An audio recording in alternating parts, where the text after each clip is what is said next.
Alors nous sommes une institution, comme je l'ai dit, une agence de promotion des investissements.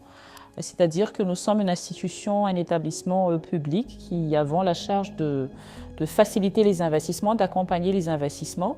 Et donc, comme nous sommes dans le cadre d'un carrefour, on va dire, justement de ces investisseurs-là, qu'ils soient malgaches ou de la région de l'océan Indien, mais même hors de la zone de l'océan Indien, nous avons toute notre place pour justement, encore une fois, asseoir le DBN comme étant la porte d'entrée principale dans le pays, mais surtout faire savoir et faire connaître en tout cas nos services de facilitation et nos services de promotion des secteurs d'opportunité déjà, et puis faire savoir également le cadre réglementaire en tout cas qui régit le cadre des investissements ici à Madagascar.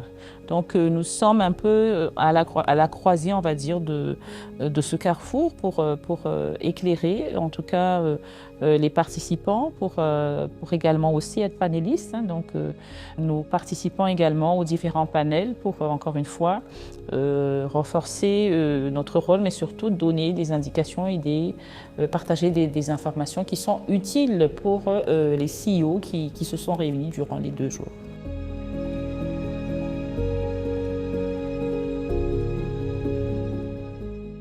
Alors, j'ai oublié de mentionner qu'effectivement, nous sommes dans le cadre du CEO Summit, dès la première édition, nous sommes un réseau des agences de promotion des investissements de toutes les îles de l'océan Indien, à savoir donc l'Union des Comores, Maurice, Seychelles, Madagascar et puis la Réunion.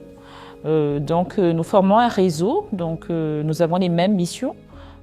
Encore une fois, c'est d'accompagner et faciliter les investissements.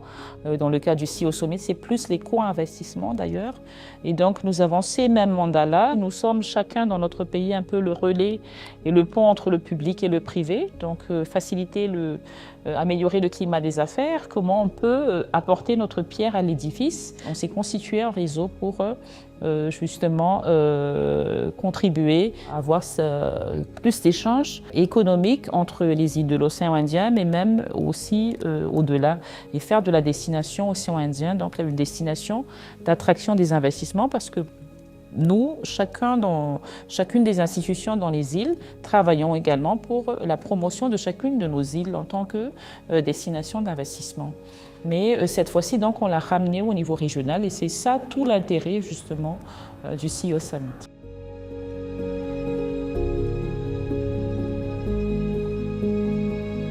Je dirais que c'est l'importance du réseau qui s'est établi de par les 2 éditions en tout cas.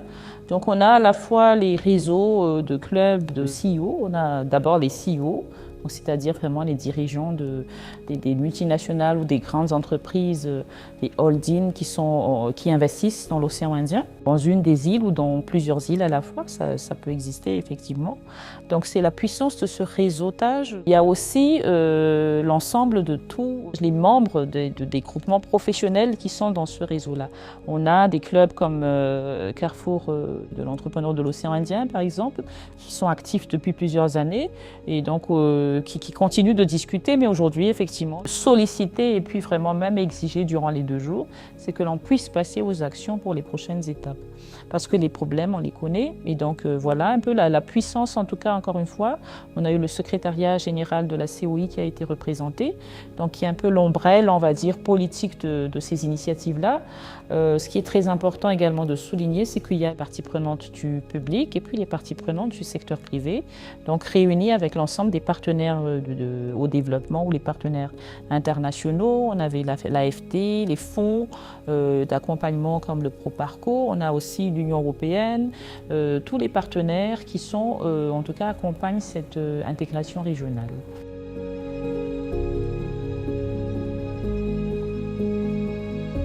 Alors je ne dirais pas que c'est une aventure déjà, puisqu'on est vraiment du concret. Ces gens-là sont venus, ils ont investi leur temps et puis ils ont investi également aussi pour optimiser les 2 jours.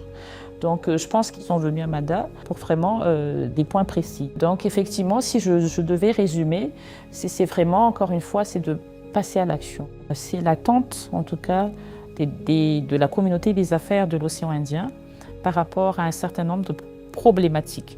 Maintenant, passer à l'action, mais oui, mais comment prioriser parce qu'il y a tellement de chantiers. Et donc ça appartient vraiment à la fois aux décideurs, je dirais, politiques et puis à la communauté des affaires d'une manière générale de pouvoir identifier ces priorisations-là par rapport aux thématiques. Et donc, comme on le sait, il y a eu des résolutions très précises qui ont été formulées et le tout maintenant, c'est de pouvoir mettre en œuvre toutes ces actions-là par des actions concrètes jusqu'à la prochaine session du CEO Summit.